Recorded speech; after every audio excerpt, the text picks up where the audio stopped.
Salam dostlar, Nicat Xayç kanalına xoş gəlibsiniz. Heç düşünmüsünüz ki, bir dəfə ucuz benzin vurmaq motorun ömründən neçə ay aparır? Maşın gedir, amma içərdən motor yanır, yeyilir və zəifləyir. Bugün bunu sizə göstərəcəm. Benzində olan kükürt necə turşuya çevrilir, o turşu Porsche necə sıradan çıxarır və axırda səni necə böyük təmirə aparır. Keyfiyyətsiz yanacaq nədən ibarətdir? Pis yanacaq adətən olur yüksək kükürt tərkibli, təmizlənməmiş fraksiyalı, su və çöküntü qarışıqlı. Elmi olaraq kükürt yananda kükürt dioksidi və trioksidi qazları əmələ gəlir. Bu qazlar motorun içində buxarla birləşir və kükürt turşusu yaradır. Yəni sən motorun içində faktiki turşu yandırırsan. Porsche halqalarının ölüm prosesi.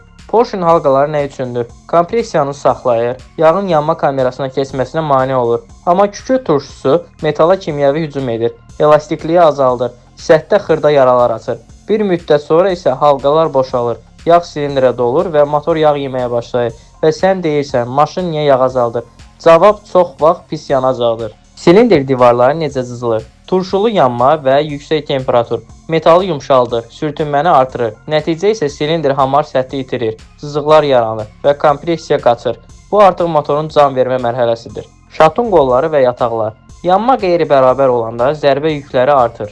Metal yorğunluğu başlayır. Uzun müddətdə isə yataqlar yeyilir, zərbə səsi yaranır, motor döyür. Güc niyə gedir? Porsche yeyilir, kompressiya düşür, yanma isə zəifləyir. Motor isə zəif sürət yığır, çox benzin yandırır, yoxuş yuxarı isə boğulur. Sona yaxın ağır həqiqət. Əgər belə davam etsə, Porsche dəyişir, silindr yonulur, halqalar isə yenilənir, yataqlar da çıxır. Yəni kapital təmir, bir neçə manat ucuz benzin bərabərləşir neçə min manatlıq xərcə. Bəs elmi olaraq necə maşını qorumalıyıq? Aşağı kükürdlü yanacaq, yəni Euro standartlı, yanacaq filtrinin vaxtında dəyişməli, şübhəli məntəqədən uzaq durmalı, motor səsinə həmişə diqqət etməli. Yekun olaraq dostlar unutmayın, pis yanacaq sadəcə keyfiyyətsiz deyil, kimyəvi silah kimidir, motoru içərdən yeyir. Videonu bəyən, paylaş və kanala abunə ol.